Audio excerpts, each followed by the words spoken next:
It's so obvious. And they're covering up for it because they know that this all took place because the U.S. was being compromised from within, so the Chinese could launch this attack on us.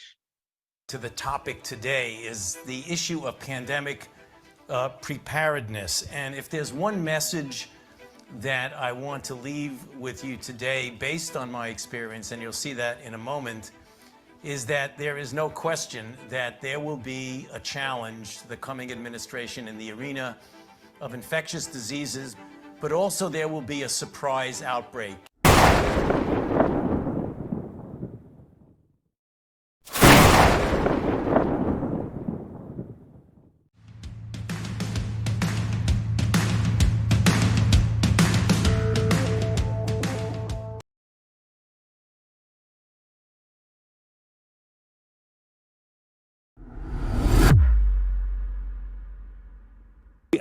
I don't know how many times I can say it, Madam Chair. We did not fund gain-of-function research to be conducted in the Wuhan Institute of Virology. Anyway, so let me just go on about NIH lifts funding pause on gain-of-function research that might be anticipated to create, transfer, or use enhanced potential pandemic pathogens. I don't think this is going to be foolproof. Things are going to slip through. If it may have been a lab, may have been nature, we're supposed to look forward, then why did Dr. Fauci work so hard for just one of those theories? I almost have to laugh at that, Neil. I mean, that's totally bizarre. First of all, I wasn't leaning totally strongly one way or the other. I've always kept an open mind. As you know, there's a sort of urban legend that there's a biological warfare center in Wuhan and that the coronavirus escaped from that. Did you have any sense of where it probably came from? I think ultimately we know that these things come from an animal reservoir. I've heard these conspiracy theories, and like all conspiracy theories, they're just conspiracy theories. I wasn't leaning totally strongly one way or the other. I've always kept an open mind. Right now, people should not be walking. There's no reason to be walking around with a mask. Should you be wearing 2 masks or 1 mask? I often myself wear 2 masks. Can we make a general recommendation that doesn't have scientific basis yet? No. Please wear a mask. The chances of my getting infected in an indoor setting is extremely low. And that's the reason why in indoor settings now, I feel comfortable about not wearing a mask because I'm fully vaccinated. When you're in a congregate indoor setting, wear a mask. First of all, I didn't recommend locking anything down. I went with Dr. Birx into the president and said, 15 days are not enough. We need to go 30 days. Obviously, there were people who had a problem with that because of the potential secondary effects. Nonetheless, at that time, the president went with the health recommendations, and we extended it another 30 days. First of all, I didn't recommend locking anything down. So the worst possible thing you could do is vaccinate somebody to prevent infection and actually make them worse. This would not be the first time, if it happened, that a vaccine that looked good in initial safety actually made people worse.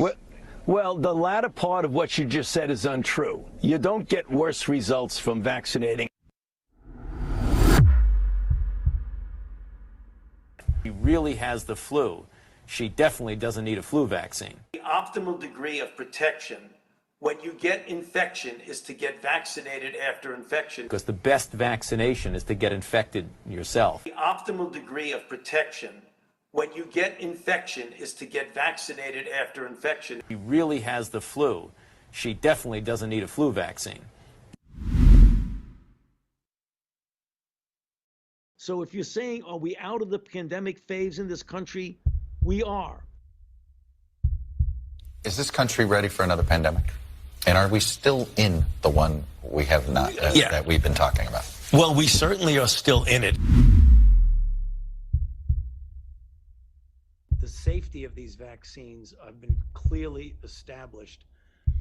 The long-term effects that the people are apparently concerned about really have I'm sure there is a very, very, very, very rare exception, but the long-term effects are really essentially non-existent. Do we have any data about, vaccines and the back end of that, or the negative side of that? There's been a number of studies. New York Times just did one about menstruating cycles and how that is affected by vaccines.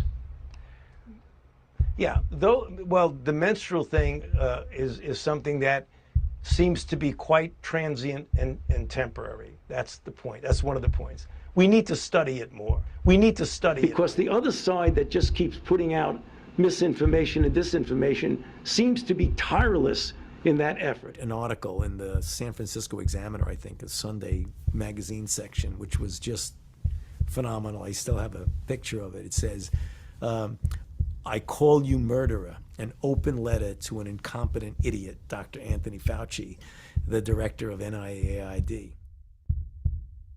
All right. There have been a number of reports of patients who shed viral RNA for weeks, as determined by PCR. It doesn't seem to be infectious virus. And the real question is, are they a threat for transmission? And I'm wondering if you think we could use a cutoff of viral loads determined by PCR to say this patient is no longer infectious, can go home, can go to a nursing facility. Because right now the physicians are really having a hard time with that. Right. Again, a good question. And what is now sort of evolving into a bit of a standard that if you get a cycle threshold of 35 or more, that the chances of it being replication competent are minuscule.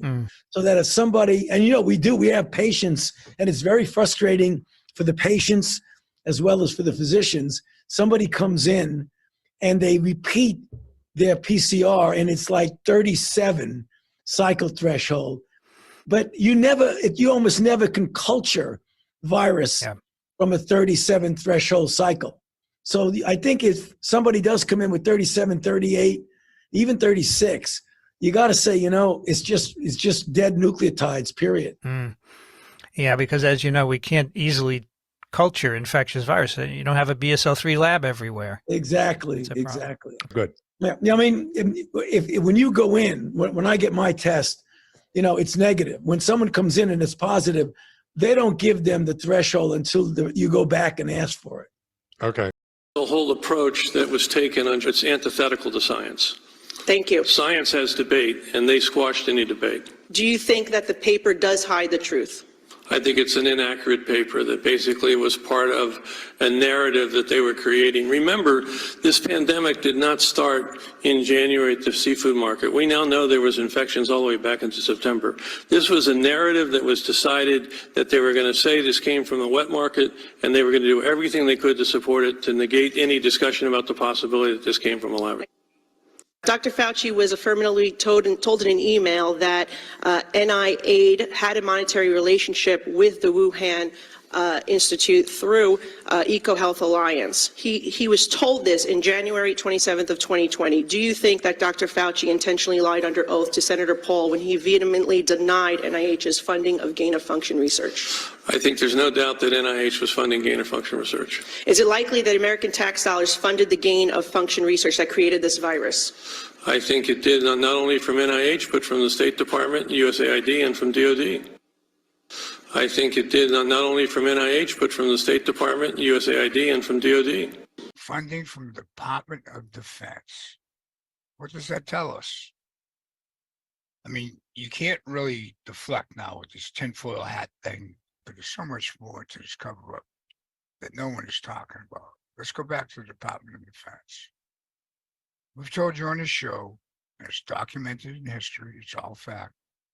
1969, Representative George H. Bush, head of the Ways and Means Committee, appropriated funding for the military to develop a virus to help deal with overpopulation in the third world countries. So what is the Department of Defense doing? Who are they working with? Would they be willing to work with China? Well, Laura, there are two instruments that are coming up. They're being negotiated by the World Health Assembly, and one of them could even pass as soon as this May. And between the two of them, they will establish a global totalitarian biotech surveillance state that would obligate all of the countries who in the world, the 194 countries who are parts of the World Health Organization, to surveil our citizens, and then also it would obligate us to censor any misinformation or disinformation. So let's just set aside the fact that the WHO was the main perpetrator of misinformation and disinformation in the last pandemic, but they will have the authority to say what is misinformation and what is disinformation. And it also gives the Director General, Tedrios, the authority to declare interventions not just on pandemics, but also on potential risks, and not do it without even the authorization of the country that they would be moving into. Absolutely, it is about global control, and what they're doing is they're using health as the instrument to instill fear so they will terrify everybody into saying, oh yes, we agree, we'll just be surveilled. We agree that you have to censor all this information, and all of that can be used as the platform of China's social credit system worldwide. It's starting to fall in on itself. And it all comes back to we the people and our document here.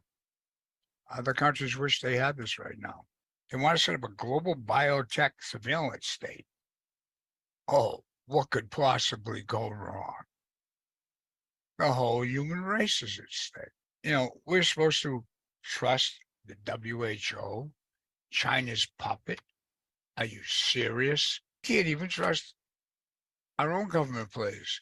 We're seeing that in the hearings that are taking place. Start connecting the dots.